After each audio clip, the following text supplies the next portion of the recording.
ready? Oh, sweet. All right. James chapter 3. Not many of you should presume to be teachers, my brothers, because you know that we who teach will be judged more strictly. We all stumble in many ways. If anyone is never at fault in what he says, he is a perfect man, able to keep his whole body in check. I'm not a perfect man, and I've been really scared about this passage because after I did my study on it and everything, I realized there's a lot of faults in my life. And just this passage alone, it's been on my mind, the whole point I'm going to be portraying to you guys, it's been on my mind for a long time. And what is really scary is, last night, I went against what I'm going to be teaching out today. Just last night! And I just feel so weak knowing the fact that I'm in front of you guys, trying to tell you this, knowing that I'm struggling, trying to apply this to my own life. And James, he sets out, this huge aspect of what a teacher needs to realize before they make the commitment is we are leading other people. We are responsible for other people. And that is not a responsibility that should be taken lightly. This past weekend, before I go on, I'm a junior here now, and I've come to realize that being a junior, a lot of the freshmen that come in, they've been looking up to me, and it's really cool. But what's scaring me is there's two freshmen in particular that look up to me a lot, and they ask me a lot of questions, and it's really cool knowing that they want my wisdom. But I realize that those aren't the only moments that they're looking up to me. This last weekend I was eating lunch with them, and out of nowhere one of them was telling this joke, and it was getting really funny, and then all of a sudden he swore. And it was kind of funny, but in the back of my mind I was just like, ooh, this sounded really, really bad. And I spent all day thinking about it, and I realized he was reflecting what I was doing. My rule of swearing has always been, it's always okay as long as it's used in a form of humor or it's not derogatory towards anybody. And you guys are laughing, but it's true with a lot of people. I don't swear if I'm going to put somebody down. I'm not going to swear if I'm angry, but I'll swear when it comes to a really good joke. I worked at a truck stop. I'm a master at this. And I was just, when he said that, it was just like a real eye-opener, because that's not what God really wants me to be as a leader. And what I'm talking about today, you read statistics, in magazines, I'm making these up in my mind, but you read stuff like, 80% of pastors are dealing with sexual immorality, or, 75% of pastors' wives can't stand their husbands, or 60% of their children don't want to live there anymore, or something like that. You're always reading about percentage, all this. Well, here's the problem. 100% of people deal with what James is talking about right now. 100%. Every single person in this room can't tame their tongue. He talks about that. It's true. I'm pretty sure in the last 48 hours, you can think of a moment where you said something that you just absolutely regret. And James he wants to put this in front of our face so we can recognize this. And he gives some illustrations about how powerful, when you talk, how powerful it is. And the first thing he talks about is, he says in verse 3, when we put bits into the mouths of horses to make them obey us, we could turn the whole animal. 2 summers ago, I was in Macomb, Illinois for camp teams, and it was a fun little town in the middle of nowhere. And it was really weird. We were going to get something to eat, our camp team was, and we drove by this feedlot store, and outside the feedlot store, I kid you not, was an amazing celebrity. They're there so people can take their pictures in front of them and just, stand in awe at the fact you're seeing the celebrity in real life. The celebrity was the Budweiser Clydesdales, and I was happy. Because you see them on TV all the time, on the Super Bowl Budweiser ads, and you get to see these beautiful horses up close and personal. So I went and I got my picture taken in front of one, and you look at them, and these things are massive beasts. They tower above you, and their mouths are just huge, and their teeth are just giant, and they look like they can eat you alive if they weren't tamed. They are big beasts. And what James is saying is, look at how big this beast is, and realize that when you want to ride it, All you have to do is just put a little bar in its mouth, and then you pull on the right or you pull on the left, and this giant beast will move in whatever direction you want to go. And then he says, or take ships as an example. Although they are so large and are driven by strong winds, they are steered by a very small rudder wherever the pilot wants to go. I've been wanting to go on a cruise for a very long time. I see those commercials on TV, and they look like a lot of fun. I've had a lot of friends that go on cruises, and they're always describing them, and I'm just enthralled by them, and I want to go on one, and I can't wait until the day I get to go on one. And I was looking online, and I want to read you the description of the brand new Caribbean cruise line that they just put out this year. It's called the Freedom of the Seas, and this is the description of this massive boat.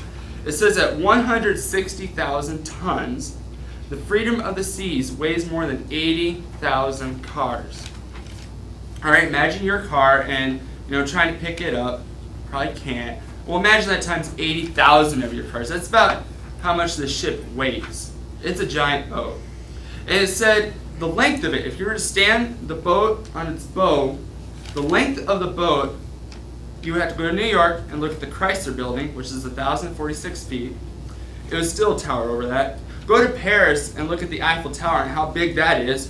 All right, put the Chrysler Building on the ground, and then put the Eiffel Tower on top of that, and the boat would still be larger than that.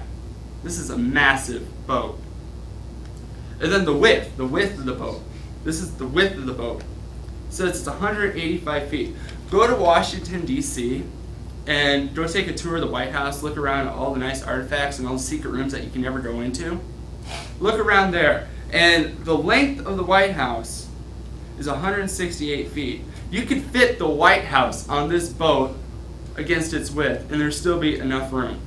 This is a wide boat. This is a long boat. And now the height, this is really cool. When measured from the water line, like the ocean level, that means there's still a boat underneath. But if you measure from the water line to the top of the funnel, it towers 208 feet tall. You want to know how tall this is? Go to New York City and go look at the Statue of Liberty. Look at how high it is and how great it is. Look at that, and then stack another one on top of that, and the boat's still higher than two of them. This is a massive boat. And what James is saying is, you want to go take this boat out to the ocean. If you want to steer it in the direction it should go, just move this little piece of metal in the back to the left or to the right, and the boat will go where you want it to go. You're changing the direction of this massive thing by just a small piece of metal. James is basically saying your words have power. He says it in verse 5. Likewise, the tongue is a small part of the body, but it makes great boasts. Our words have power. One word can do so much. I remember being a waiter at Jan's restaurant in Ottawa, Iowa, and I just remember this one customer, and all I did was say hi to him. And he told me at the end of the day that changed his mood for the entire day. And that still just drives me nuts. It's still one word changed his day.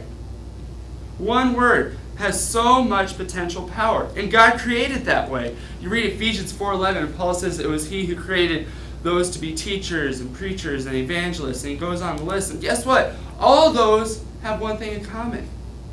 They involve words to do the job. If you want to teach, you're using words to teach God's message. If you want to evangelize, you're using words to tell people about Jesus Christ. I'm preaching words to you right now. Hopefully you'll change your life knowing more about your own words. Words have power. God created it that way. But there's a little problem. We take our words and we use them for destruction. James goes on and he says, consider what a great forest is set on fire by a small spark. The tongue also is a fire, a world of evil among the parts of the body. It corrupts the whole person, sets the whole course of his life on fire, and itself on fire by hell. You read about and see all these forest fires in California and Florida and Georgia and all the other dry areas during the summer. But I was doing research on this, and nothing compares to the great Yellowstone National Fire that happened in 1988. This fire lasted 4 months, started in June and went until September, and the only way it was ever put out was when snow finally fell at the end of September. This fire was 738,000 acres. It destroyed 738,000 acres. If you want, I want to put that size in your head. Ozark Christian College is only 95 acres. From Turkey Creek to the service road behind the administration building is 95 acres. To equal the amount of destruction of Yellowstone National Park, Ozark Christian College would have to burn over 8,347 times. 8,347 times is how much damage this fire did at Yellowstone National Park in 1988. And I was reading reports about it, and what's really weird about it is they found a source of what started this fire. It was a leftover cigarette butt. I can hold it between my fingers. And this is disgusting. A small little cigarette butt started a fire that could burn the amount of land of 8,347 Ozark Christian College campuses. James is trying to say is your tongue is a small part of your body, but with one word or one phrase, you can destroy another person's life. If you're in issues of interpretations with Doug Aldridge, he has this letter from a student here, or that was sent to a student here, that has a friend that went to another Bible college that was living a homosexual lifestyle. And you read this letter, you're reading it and trying to understand homosexual hermeneutic, but you read it and you realize why he lived this lifestyle. It's because certain people called him a 3-letter word. And he started believing it, and now his life is away from Christ. A 3-letter word destroyed his life. A small aspect. One word can bring a person to Christ, and one word can turn a person away from Christ. One word can make a person's day, and one word can destroy a person's day. One word has more power than you can imagine. And James, I'm going to skip ahead to verse 9. James says, with the tongue we praise our Lord and Father, and with it we curse men who have been made in God's likeness. Out of the same mouth come praise and cursing. My brothers, this should not be. Can both fresh water and salt water flow from the same spring? My brothers, can a fig tree bear olives, or a grapevine bear figs? Neither can a salt spring produce fresh water. James is saying, you're saying you're holy. You read the whole book of James, and it's about how, what a true Christian looks like. He starts off, a true Christian will be joyful when suffering comes. A true Christian will take care of the poor. A true Christian will use their words wisely. A true Christian will be wise. A true Christian will not boast about tomorrow, but live for today. A true Christian will not oppress others. A true Christian will live in a holy community. And he's saying, there's a little problem here. We're trying to be true Christians, but yet we're speaking with evilness. There's black and there's white, and we're trying to live in the gray here. And he's saying that can't be. With our speech, we can't just be allowing little evil aspects of our speech in with our holy talk. That doesn't match. The image he gives is a geyser. You can't have this freshwater geyser springing up salt water. You can't go to Florida and go to an orange grove and pick an apple. And you can't go up to Mount Damon, Iowa, where you have a large apple orchard, and go pick an orange. They don't mix. And he's saying that when you're becoming a Christian, your words need to show who you really are. You can't let evil into that because it won't mix right.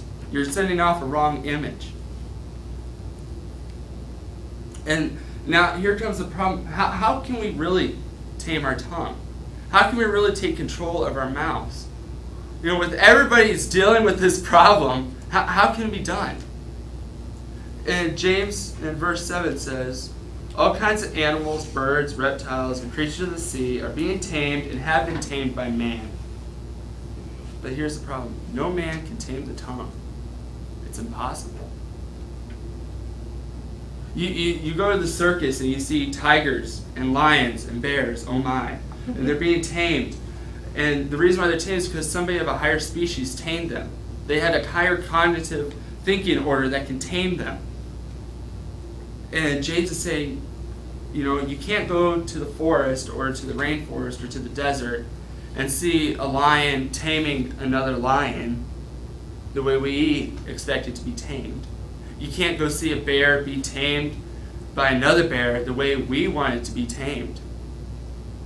And he's saying, man can't tame another man because we're all struggling with this.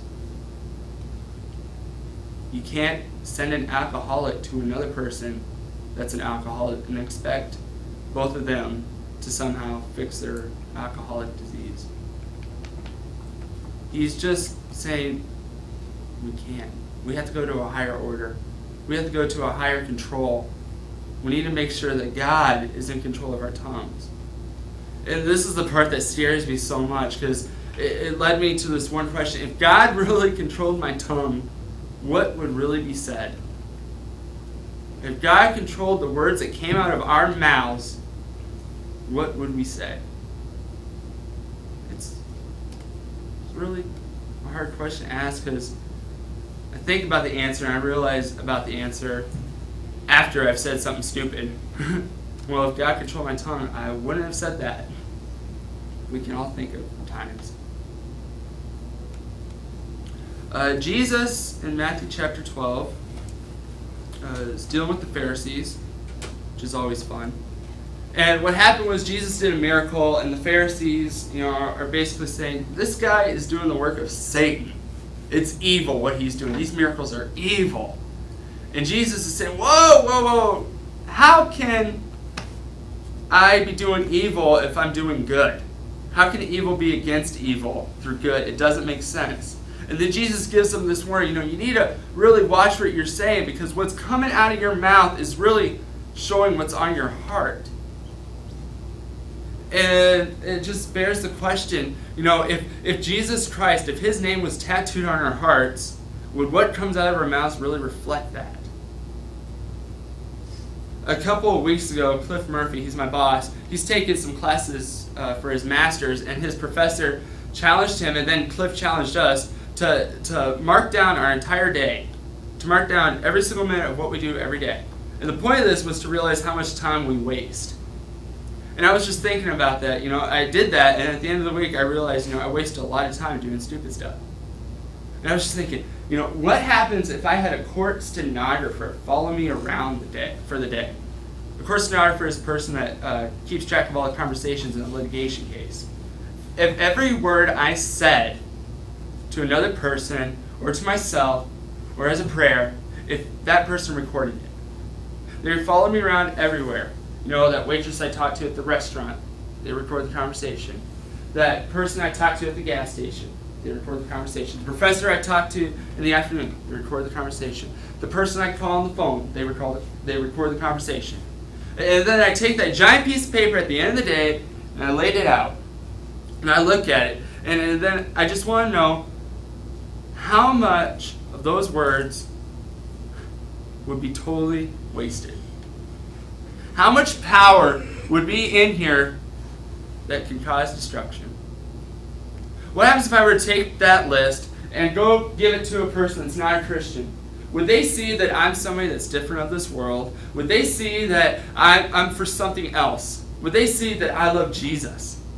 Would that show in that conversation? Or would I go take it to another Christian, a fellow brother in Christ, and when they read it, would they see that I'm a Christian? If I didn't tell them I'm a Christian directly, but if they read the conversations from that day, would they see that I'm a Christian? Would they see that I love Jesus? Would they see that there's something the same about us? Would they? My brothers, words are powerful, so use them wisely.